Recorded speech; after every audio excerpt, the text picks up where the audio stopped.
నమస్తే, welcome to our channel. నేను ప్రియాంకరావు. ఆంధ్రప్రదేశ్లో కొత్త జిల్లాలు ఏర్పాటయ్యాయి.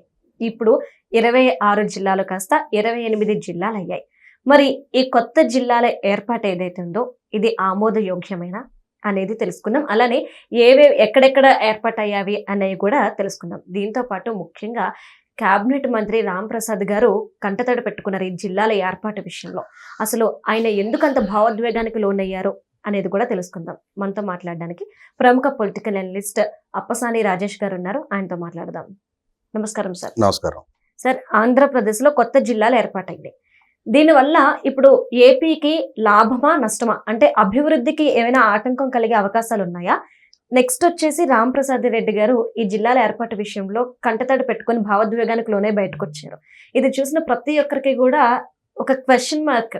ఎందుకు ఆయన ఆ విధంగా రియాక్ట్ అయ్యారు? తర్వాత బాబు గారు సముదాయించి ఆయనకు ఒక హామీ ఇవ్వడం కూడా మేము చూసాము. అసలు ఏం జరిగింది? ఇప్పుడు వాస్తవంగా జగన్మోహన్ రెడ్డి గారి ప్రభుత్వం ప్రతి పార్లమెంటు నియోజకవర్గాన్ని ఒక జిల్లాగా ఏర్పాటు చేస్తామని 2019 ఎన్నికలకు ముందు తాము చేసిన వాగ్దానానికి అనుగుణంగా ఈ జిల్లాల ఏర్పాటు ప్రక్రియను ప్రారంభిస్తూ 2022 జనవరి చివరి వారంలో కొంచెం సావకాశంగా ఒక కమిటీ ఏర్పాటు చేసి ప్రజల నుంచి అభ్యంతరాలు స్వీకరించి, అంటే ప్రభుత్వ పరంగా కొంచెం సావకాశంగా కూడా నిర్ణయం చేసుకోవడానికి ఆస్కారం ఉంది. కానీ జగన్మోహన్ రెడ్డి గారు ఏం చేశారంటే దీన్ని ఒక రాజకీయ ఎత్తుగడలో భాగంగా ఆయన ప్రభుత్వ ఉద్యోగులకి 2019లో తాను పదవి బాధ్యతలు చేపడితే అప్పటికే వాళ్ళ పిఆర్సీ కమిషన్ అశోక్ మిశ్రా గారి నేతృత్వంలో కమిషన్ ఏర్పాటు అయ్యి ఆయన రికమెండేషన్స్ కూడా ఇచ్చేస్తున్నారు. ఈయన పదవి బాధ్యతలు చేపట్టగానే దాన్ని ఇంప్లిమెంట్ చేయాలి. చంద్రబాబు నాయుడు గారు 2014లో ముఖ్యమంత్రిగా పదవి బాధ్యతలు చేపట్టగానే ఆ రోజు పిఆర్సీ కమిషన్ రికమెండేషన్స్తో కూడా సంబంధం లేకుండా తాను వాలంటరీగా 43% ఫిట్మెంట్ ఇచ్చున్నారు. ఇంకా మెరుగైన పిఆర్సీ ఇస్తారన్న నమ్మకంతో క్రమం తప్పకుండా డిఎల్ ఇస్తారు, పిఆర్సీ ఇస్తారు, సిపిఎస్ రద్దు చేస్తారన్న ఒక నమ్మకంతో ప్రభుత్వ ఉద్యోగులు జగన్మోహన్ రెడ్డి గారిని గెలిపించారు. కానీ గెలిచిన జగన్మోహన్ రెడ్డి గారు 2019లో ఇంప్లిమెంట్ చేయాల్సిన పిఆర్సీని 2022 దాకా ట్రాక్ చేసి 2022లో అప్పటి వరకు అమల్లో ఉన్న ఇన్కమ్ రిలీఫ్ 27% కన్నా కూడా 4% తక్కువగా 23% ఫిట్మెంట్ ఖరారు చేశారు. అలా ఖరారు చేయటమే కాకుండా ప్రభుత్వ ఉద్యోగుల హెచ్ఆర్ఏఎస్ స్లాబులు మొత్తం కూడా 2% కుదిచ్చారు.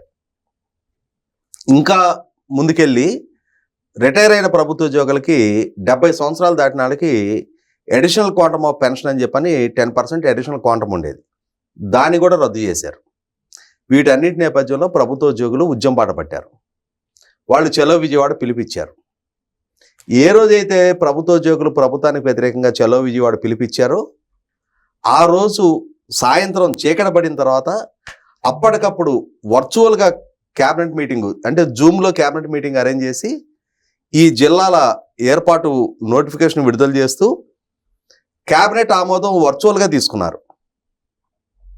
క్యాబినెట్ రెగ్యులర్గా సమావేశం జరిగినప్పుడు టేబుల్ ఎజెండాగానో లేదు ముందుగానే ఎజెండాలో ఈ ఇష్యూ మెన్షన్ చేసి కూలంకషంగా చర్చించి ఒక నిర్ణయం చేయొచ్చు.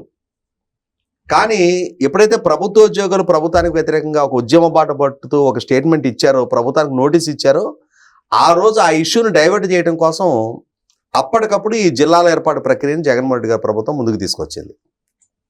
అలా తీసుకొచ్చి వాళ్ళు ఏం చేశారు, 25 పార్లమెంటు నియోజకవర్గాల్ని 26 జిల్లాలుగా ఏర్పాటు చేశారు. అలా ఏర్పాటు చేసినప్పుడు 26 జిల్లాలు ఏర్పాటు జరుగుతున్నప్పుడు పాలనాపరమైన ఇప్పుడు కొన్ని జిల్లాలు ఏమవుద్ది, ఇప్పుడు మాది పూర్వ గుంటూరు జిల్లా, ఇప్పుడు మాచర్ల ప్రాంతం పల్నాడు ఆల్మోస్ట్ నల్గొండ జిల్లా బోర్డర్ నాగార్జున సాగర్ వరకు ఉంటుంది. ఇటువైపు తూర్పున రేపల్లి నియోజకవర్గం సముద్రం వరకు ఉంటుంది. ఒక పక్క కృష్ణానది, ఇంకో పక్క బాపట్ల నియోజకవర్గం వరకు గుంటూరు జిల్లాలో జిల్లా కేంద్రానికి దూరంగా ఉన్న వాళ్ళు మాకు దగ్గరగా జిల్లా కేంద్రం ఉంటే బాగుండని చెప్పని అనుకోవటం సహజం. అది కానీ ప్రతి పౌరుడికి దైనందిక జీవితంలో ప్రతిరోజు జిల్లా కేంద్రంతో ఏం సంబంధాలు ఉండవు. ఉపాధి అవకాశాలు పొందడానికి జిల్లా కేంద్రం కానవసరంలా. ఇవాళ రాష్ట్రంలో ఏ మూల ఎక్కడ ఏ గ్రామంలో పుట్టి పెరిగినా కూడా హైదరాబాద్ వచ్చి బతుకుతూ ఉన్నారు, బెంగళూరు వెళ్తూ ఉన్నారు, చెన్నై వెళ్తూ ఉన్నారు, ఢిల్లీ వెళ్తున్నారు, పూనా వెళ్తున్నారు. అలాగే మరి విదేశాలకు కూడా వెళ్ళి ఉపాధి పొందుతూ ఉన్నారు. అవును. కాబట్టి ఇక్కడ జిల్లా కేంద్రం మాకు దగ్గరగా ఉండాలని పాలనాపరమైన అవసరాల రీత్యా కోరుకోవటాన్ని తప్పట్టాల్సిన నష్టం లేదు. ఈ క్రమంలో 25 పార్లమెంట్ నియోజకవర్గాలని 26 జిల్లాలకు ఏర్పాటు చేస్తూ జగన్మోహన్ రెడ్డి గారి ప్రభుత్వం ఒక నిర్ణయం తీసుకుంది. అవును. ఈ క్రమంలో ఆ రోజుల్లో కొన్ని డిమాండ్లు ప్రభుత్వం ముందుకు వచ్చాయి. మార్కాపురాన్ని ఒక జిల్లాగా ఏర్పాటు చేయాలని, మదనపల్లిని ఒక జిల్లాగా ఏర్పాటు చేయాలని. అలాగే ఇప్పుడు నిన్నటి నుంచి వివాదాస్పదం అవుతున్న అన్నమయ్య జిల్లా, రాజంపేట పార్లమెంటుని అన్నమయ్య పేరిట ఒక జిల్లాగా ఏర్పాటు చేసే క్రమంలో రాజంపేట పార్లమెంట్ నియోజకవర్గం, కానీ ఆ ఏర్పాటు చేసిన జిల్లాకి రాయచోటిని జిల్లా ప్రధాన పట్టణంగా ఏర్పాటు చేశారు. దాంతో అక్కడ రాజంపేట వాసులు ఆ రోజుల్లో కొంత ఆందోళన బాటపట్టారు. అవును సార్. మా పార్లమెంట్ నియోజకవర్గాన్ని జిల్లాగా ఏర్పాటు చేస్తూ మీరు రాయచోటిని ఎలా జిల్లా కేంద్రంగా ఏర్పాటు చేస్తారు అని చెప్పని. వీటిని అన్నింటినీ అడ్రస్ చేసే ఉద్దేశంతో ఎన్డీఏ కూటమి ప్రభుత్వం ఎన్నికలకు ముందే తాము అధికారంలోకి వస్తే ఈ జిల్లాల పునర్విభజనలో ఉన్న ఈ లోటుపాట్లని సరిదిద్దుతాము, మళ్ళీ అవసరమైతే కొత్త జిల్లాల ఏర్పాటు కూడా ప్రకటిస్తామని చెప్పని అష్యూర్ చేశారు. దానిలో భాగంగానే ఇప్పుడు ఈ మధ్యకాలంలో ఒక కేబినెట్ సబ్ కమిటీ ఏర్పాటు చేసి ఆ కేబినెట్ సబ్ కమిటీ ద్వారా ప్రజాప్రతినిధులు ప్రజా సంఘాల నుంచి అభిప్రాయాలు తీసుకొని నిన్న ఇంకొక 2 జిల్లాలు, వాస్తవంగా కేబినెట్ సబ్ కమిటీ రికమెండ్ చేసినప్పుడు 3 జిల్లాల ప్రతిపాదన అదనంగా ఈ 26 జిల్లాలకు తోడు మదనపల్లె, మార్కాపురం, పోలవరం 3 జిల్లాలు ఏర్పాటు చేయాలనేది రికమెండ్ చేశారు. కానీ ఇప్పుడు వాస్తవరూపంగా కేబినెట్ ఆమోదం పొందే సందర్భం వచ్చేటప్పటికి అన్నమయ్య జిల్లా ఇవాళ ఉన్న ప్రస్తుతం ఫిజికల్గా ఉన్న రాజంపేట పార్లమెంటు పరిధి ఆ జిల్లాని డ్రాప్ చేస్తూ ఏం చేశారంటే మదనపల్లె కేంద్రంగా ఏర్పాటు చేయబోయే జిల్లాకి అన్నమయ్య జిల్లా నామకరణం కంటిన్యూ చేస్తూ అంటే ఒక కొత్త ప్రతిపాదన తీసుకొచ్చారు. దాంతో మరి సహజంగానే రాయచోటి జిల్లా కేంద్రంగా అన్నమయ్య జిల్లా కొనసాగుతూ ఉన్నప్పుడు మరి ఆ రాయచోటిని తీసేసి రాయచోటి జిల్లా కేంద్రంగా కాకుండా మదనపల్లెం జిల్లా కేంద్రంగా ఒక జిల్లా ఏర్పాటు జరుగుతున్నప్పుడు రాయచోటి వాసులకి కొంత అసంతృప్తి చెలరేగటం సహజం. అక్కడ మరి మంత్రి మండిపల్లి రామప్రసాద్ రెడ్డి గారు అక్కడి నుంచి ప్రాతినిధ్యం వహిస్తూ ఉన్నారు. ఆయన మొట్టమొదటిసారి గెలిచారు, యంగ్స్టరు, మరి సుదీర్ఘకాలం అక్కడి నుంచి ప్రాతినిధ్యం వహించాలని కోరుకునే నాయకుడు. మరి తన ప్రాంతానికి సంబంధించిన ఇష్యూ ముందుకు వచ్చినప్పుడు తన ప్రాంతం ఇప్పటివరకు ఉన్న జిల్లా కేంద్ర హోదాని కోల్పోయి వేరే జిల్లాల అంతర్భాగంగా మారుతా ఉన్నప్పుడు డెఫినెట్గా ఆయనకి అక్కడ ప్రజల నుంచి ఒత్తిడి ఆయన మీదకి వస్తుంది. అలాగే అక్కడ ప్రతిపక్షాలు దాన్ని అడ్వాంటేజ్కి తీసుకునే ప్రయత్నం చేస్తాయి. అయితే ఇక్కడ ప్రభుత్వ పరంగా ఆలోచన చేసినప్పుడు మదనపల్లి కేంద్రంగా ఒక జిల్లాను ఏర్పాటు చేసే క్రమంలో మరి రాయచోటి, మదనపల్లి రెండింటినీ జిల్లా కేంద్రాలుగా కొనసాగించడం సాధ్యం కాదు. ఈ క్రమంలో పాలనాపరమైన సౌలభ్యం కోసం కొన్ని నిర్ణయాలు జరుగుతాయి. ఇవాళ గమనించుకుంటే ఇవన్నీ స్థానికంగా కొన్ని ఎమోషన్స్ కొద్ది రోజుల పాటు ఉండేది వాస్తవమే. ఇప్పుడు ఆంధ్రప్రదేశ్ రాష్ట్ర పునర్విభజన ఒక 25 సంవత్సరాల క్రితం ఎవరు ఊహించలా. కానీ ఒకసారి తెలంగాణ ప్రత్యేక రాష్ట్రంగా ఏర్పాటు కావాలి అనేది అది ఉద్యమ రూపంలో గ్రామీణ ప్రాంతం వరకు చిట్ట చివర పౌరుడి వరకు ఆ నినాదం చేరిన తర్వాత, అది ఉద్యమ పాట పట్టిన తర్వాత కేంద్ర ప్రభుత్వం కూడా పార్లమెంటు ద్వారా ఆర్టికల్ 3 ద్వారా ఆంధ్రప్రదేశ్ రాష్ట్రాన్ని పునర్వ్యవస్థీకరించాలి అని చెప్పి ఒక నిర్ణయం తీసుకున్న తర్వాత మరి 56 సంవత్సరాల పాటు కొనసాగిన ఆంధ్రప్రదేశ్ రాష్ట్రం తెలంగాణ, ఆంధ్రప్రదేశ్ అనే 2 రాష్ట్రాలకు విభజన జరిగింది కదా. ఆ విభజన జరిగే నాడు కూడా రకరకాల చర్చలు, రకరకాల ప్రతిపాదనలు వచ్చినాయి. రాయలసీమని తెలంగాణని కలిపి రాయల తెలంగాణ ఏర్పాటు చేయాలనేది కొంతమంది ప్రతిపాదన. ఇన్ని సంవత్సరాలుగా ఇవాళ రాష్ట్రంలోని అన్ని ప్రాంతాల ప్రజలు వచ్చి హైదరాబాద్ రాజధానిగా భావించి ఇక్కడ అనుబంధం ఏర్పరచుకుని ఇక్కడే ఇల్లు వాకిళ్ళు కట్టుకొని ఇక్కడే స్థిరనివాసం ఏర్పరచుకునే నేపథ్యంలో ఇవాళ హైదరాబాద్ని తెలంగాణకి కేటాయింపు చేసేస్తే ఎలా, దీన్ని కేంద్రపాలిత ప్రాంతం చేయాలి, దీన్ని దేశానికి 2వ రాజధాని చేయాలనే రకరకాల ప్రతిపాదనలు వచ్చినాయి. అయినా సరే పార్లమెంటు వేదికగా హైదరాబాద్తో కూడిన తెలంగాణ ఏర్పాటు అనేది ఒక నిర్ణయం తీసుకున్న తర్వాత ప్రజలలో కొన్నాళ్ల పాటు ఉన్న ఎమోషనల్ ఇష్యూస్ అవన్నీ కాలక్రమంగా అన్ని టైం బౌండెడ్గా అన్ని రిజాల్వ్ అయిపోయినాయి కదా. కాలం అన్నిటికీ సమాధానం చెప్పుద్ది. మనకు అందుకే చెప్తారు, ఎటువంటి గాయాన్నైనా మాన్పే శక్తి కాలానికి ఉంటుంది అని చెప్పని. అలాగే ఇవాళ ప్రభుత్వ పరంగా తీసుకున్న నిర్ణయాలని ప్రజలు స్వాగతించారు. ఒక దశాబ్ద కాలం గడిచేటప్పటికి ఆంధ్రప్రదేశ్కి అమరావతి అని ఇంకొక రాజధాని ఏర్పాటు, అలాగే హైదరాబాద్తో కూడిన తెలంగాణ. ఇవాళ హైదరాబాద్లో నివాసం ఉంటున్న లక్షలాది మంది ఆంధ్ర ప్రాంత వాసులైనా రాయలసీమ ప్రాంత వాసులైనా కూడా ఇవాళ మేము కూడా ఈ హైదరాబాద్ నగర జీవన స్రవంతిలో పార్ట్ అండ్ పార్సల్ అని చెప్పని వీళ్ళు కూడా మమేకం అయిపోవటం మొదలుపెట్టారు. కాబట్టి కొన్ని తాత్కాలికంగా ఉండే ఎమోషన్స్ కాలం అన్నిటికీ సమాధానం చెప్పుద్ది. మరి గతంలో 13 ఉమ్మడి జిల్లాలు ఉండే ఆంధ్రప్రదేశ్లో. ఇవాళ మాలాంటి వాళ్ళం మీది ఏ జిల్లా అంటే గుంటూరు జిల్లా అని చెప్పేవాళ్ళం. అటువంటిది ఇవాళ పాలనాపరంగా తీసుకున్న నిర్ణయాలకు అనుగుణంగా మరి మా గ్రామం బాపట్ల జిల్లాలోకి వెళ్ళింది.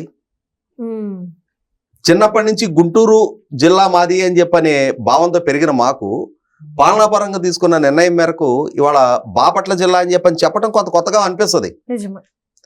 ఎన్నాళ్ళు ఉంటుంది అది? కొన్నాళ్ళు ఉంటుంది. కొన్నాళ్ళు ఏం చెప్పేవాళ్ళం? పూర్వ గుంటూరు జిల్లా, ప్రస్తుత బాపట్ల జిల్లా అని చెప్పేవాళ్ళం. ఇది గుంటూరు మాత్రమే పరిచయమైన ఇప్పుడు బాపట్ల కొత్తగా పరిచయం చేసుకుంటున్న మాకు అలా ఉంటుంది కొత్తగా.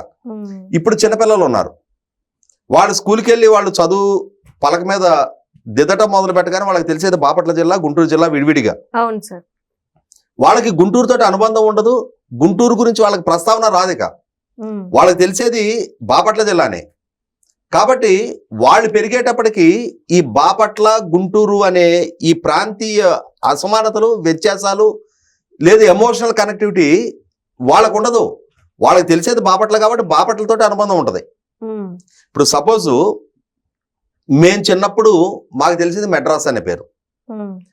తర్వాత ఆ తమిళనాడు ప్రభుత్వం మెడ్రాస్కి చెన్నై అని పేరు మార్చారు. మొదట్లో చాలా రోజుల పాటు మాకు చెన్నై అనేది పలికేది కాదు, మెడ్రాస్ అనే ప్రస్తావించేవాళ్ళం. కానీ కాలక్రమంగా మాకందరికీ కూడా ఇవాళ మెడ్రాస్ అనేది మా మెమరీలోంచి వెళ్ళిపోయింది, చెన్నై అనే గుర్తుండిపోయింది. అలాగే బాంబే అనే అలవాటు మాకు, అది ముంబై అయిపోయింది. మొదట కొన్నాళ్ళ పాటు బాంబే అనే పలికేవాళ్ళం అందరం, తర్వాత ఇవాళ ముంబై అనే పిలుస్తున్నాం. కలకత్తా అనేవాళ్ళం, అది కోల్కతాగా రూపాంతరం చెందింది. కాబట్టి ఏ పేరైనా ఏ ప్రాంతమైనా కొన్నాళ్ల పాటు ఎమోషనల్ కనెక్టివిటీ ఉంటుంది. ఇప్పుడు గతంలో తాలూకాలు సమితులు ఉండేవి. ఎన్టీ రామారావు గారు ముఖ్యమంత్రిగా ఉన్న రోజుల్లో ఆ తాలూకా సమితుల వ్యవస్థని రద్దు చేసి వారు మండల వ్యవస్థను అందుబాటులోకి తీసుకొచ్చారు. సో మాది పలానా తెనాల తాలూకా అని చెప్పుకున్న వాళ్ళం తర్వాత పలానా చుండూరు మండలం అని చెప్పుకోవటానికి ఎన్నాళ్ళ పట్ల కొద్ది కాలం పాటు మనకి ఆ పాత వాసనలు ఉంటాయి. అలాగే గతంలో మాకు తెనాలి పార్లమెంట్ నియోజకవర్గం ఉండేది. 2009 నియోజకవర్గాల పునర్వ్యవస్థీకరణలో తెనాలి పార్లమెంట్ నియోజకవర్గం రద్దు చేశారు. మా వేమూరు నియోజకవర్గాన్ని బాపట్లో కలిపారు. ఈ తెనాలి అనే ఈ కనెక్టివిటీ దాన్ని మర్చిపోవడానికి ఎన్నాళ్ళో పట్టదు. అలాగే ఇవాళ కూడా పాలనాపరంగా తీసుకున్న నిర్ణయాలు ఇవాళ ప్రభుత్వ పరంగా గతంలో 13 ఉమ్మడి జిల్లాలు ఉండేవి. జగన్మోహన్ రెడ్డి గారు 26 ఉమ్మడి జిల్లాలు చేశారు, 26 జిల్లాలుగా విభజించారు. ఇప్పుడు 28 జిల్లాలు అవుతున్నాయి. ఈ అయ్యే క్రమంలో మా ప్రాంతానికి ఉండే ముఖ్య పట్టణాన్ని ఇప్పుడు తీసేశారు అనే స్థానికంగా రాయచోటిలో కొన్నాళ్ల పాటు రాజకీయపరమైన దాన్ని ఒక ఎమోషనల్ ఇష్యూగా మార్చే ప్రయత్నం చేస్తారు. ఎందుకంటే ప్రభుత్వాన్ని విమర్శించాలి అనుకున్నా అక్కడ స్థానికంగా ఉన్న ప్రజాప్రతినిధికి వ్యతిరేకంగా దాన్ని ఒక రాజకీయ ఉద్యమ రూపంలో నిర్మాణం చేయాలి అనుకున్నా తాత్కాలికంగా కొద్ది రోజుల పాటు ఇవన్నీ కొనసాగుతాయి. కానీ ప్రజలు అలవాటు పడిపోతారు వీటన్నిటికీ. ఎందుకంటే రాష్ట్ర విభజన జరగకూడదని కోరుకున్న వాళ్ళు చాలా మంది ఉన్నారు. కానీ పార్లమెంట్ నుంచి ఒక నిర్ణయం తీసుకున్న తర్వాత అదొక కంపల్షన్గా కళ్ళ ముందుకు వచ్చేసిన తర్వాత దాన్ని పాటించే తీరాలి. ఇవాళ రోడ్డు మీద హెల్మెట్ పెట్టుకొని బైక్ నడపాలి అని ప్రభుత్వం ఒక పాలసీ డెసిషన్ తీసుకుంది. హెల్మెట్ లేకుండా ఈ హెల్మెట్ ఏంటి మనకేదో ఇది ఒక గుదిబండలాగా ఫీల్ అయ్యే వాళ్ళు కూడా ఉన్నారు. మా స్వేచ్ఛకు భంగం కలిగిస్తున్నారని ఫీల్ అయ్యే వాళ్ళు కూడా ఉన్నారు. నేనే ఫీల్ అయ్యేవాడిని, ఎందుకు నాకు హెల్మెట్ పెట్టుకోవడం, నేను ట్యాంక్ మీద పెట్టుకొని వెళ్ళేవాడిని. పోలీసులు ట్యాంక్ మీద కదా తలపై పెట్టుకో అని చెప్పేవాళ్ళు. నచ్చేది కాదు. కానీ ప్రభుత్వం ఒక నిర్ణయం తీసుకున్న తర్వాత పాటించాలి దాన్ని పాటించి తీరాలి. అంతే. అలాగే ఇవి కూడా ప్రభుత్వ పరంగా ఒక నిర్ణయం తీసుకున్న తర్వాత ఈ క్రమంలో కొన్ని ప్రాంతాల్లో కొన్ని అశాంతులు చెలరేగుతాయి, కొంత అసంతృప్తులు ఉంటాయి. అన్నిటిని అడ్రస్ చేయడం సాధ్యం కాదు, అందరికీ సంతృప్తి కలిగే నిర్ణయాలు చేయడం కూడా సాధ్యం కాదు. ఈ క్రమంలో ప్రస్తుతానికి 28 జిల్లాలు అని చెప్పని ఒక నిర్ణయం తీసుకున్నారు. కాలక్రమంగా ప్రజలు సర్దుబాటు ధోరణి కలిగిన ప్రజలు అలవాటు పడిపోతారు, కాలం అన్నిటికీ సమాధానం చెప్పుద్ది. కాబట్టి ఇప్పుడు రాంప్రసాద్ రెడ్డి గారు భావోద్వేగానికి గురైన ఆయన రాజకీయ ప్రత్యర్థులు ఆయన మీద ఒత్తిడి పెంచే ప్రయత్నం చేసిన ప్రభుత్వ పరంగా తీసుకున్న నిర్ణయం కదా. ఇప్పుడు జగన్మోహన్ రెడ్డి గారు 2022 జనవరి నెలలో తీసుకున్న నిర్ణయానికి అనుగుణంగా ఏర్పాటైన జిల్లా. అవును. ఇప్పుడు అంతకుముందు పూర్వ చిత్తూరు జిల్లా, పూర్వ కడప జిల్లానే ఉండేవి. అవును. ఈ అన్నమయ్య జిల్లా అనేది 3 సంవత్సరాల వయసు కూడా లేదు ఇక దానికి శాంతం. అవును. ఇవాళ రాయచోటి ముఖ్య పట్టణంగా జిల్లా ఏర్పాటు జరిగి 3 సంవత్సరాల కాలం కూడా గడవల. కాబట్టి అంత ఎమోషనల్ కనెక్టివిటీ వచ్చేసి అంత సుదీర్ఘమైన అటాచ్మెంట్ ఉన్న ప్రాంతాలేం కాదు. ఇవాళ నేను ఇందాక చెప్పినట్టుగా మాకు తెలిసిన దగ్గర నుంచి గుంటూరు జిల్లానే తెలుసు. అవును సార్. అట్లాంటిది 3 సంవత్సరాల క్రితం తీసుకున్న నిర్ణయానికి అనుగుణంగా మాది వేరే జిల్లా అనేది అలవాటు పట్టడానికి 3 ఏళ్ల కాలం చాలా ఎక్కువ కాలం. నిజమే. ఇవాళ రాయచోటి కాదు, మదనపల్లి జిల్లాలో రాయచోటి కూడా అంతర్భాగం అనే భావన ప్రజలకు అలవాటు కావడానికి ఇంకొక 2-3 ఏళ్ళు కాలం పట్టుద్ది అంతే. కాబట్టి ఇవన్నీ కాలం అన్ని గాయాలు మార్పుద్ది. పాలనాపరంగా తీసుకున్న నిర్ణయాలకు అనుగుణంగా ప్రభుత్వాలు తీసుకున్న నిర్ణయాలు. ఇవాళ మండల వ్యవస్థను ఎన్టీ రామారావు గారు తీసుకొస్తే గ్రామ సచివాలయ వ్యవస్థను జగన్మోహన్ రెడ్డి గారు తీసుకొచ్చారు. ఇవాళ గ్రామ సచివాలయ వ్యవస్థని ఏ గ్రామానికి ఆ గ్రామం మళ్ళీ సచివాలయాల కింద మైనర్ పంచాయతీని కూడా తీసుకొచ్చి పక్కన ఉన్న సచివాలయ వ్యవస్థ ద్వారా క్లస్టర్ వ్యవస్థను రద్దు చేస్తూ ఇవాళ పంచాయతీరాజ్ మినిస్టర్ పవన్ కళ్యాణ్ గారు ఏ గ్రామానికి ఆ గ్రామం యూనిట్గా కొత్త పాలసీని ఇంప్లిమెంట్ చేస్తూ ఉన్నారు. అలాగే ఇవాళ నిన్నటి వరకు అమల్లో ఉన్న గ్రామ సచివాలయ వ్యవస్థ ఇప్పుడు స్వర్ణగ్రామం అని చెప్పని రూపాంతరం చెందబోతా ఉంది. కాబట్టి పాలనాపరంగా జరిగే మార్పు చేర్పుల్ని ప్రజలు అడాప్ట్ చేసుకోవడానికి ఎన్నాళ్ళు పట్టదు. Okay, right. Thank you so much sir.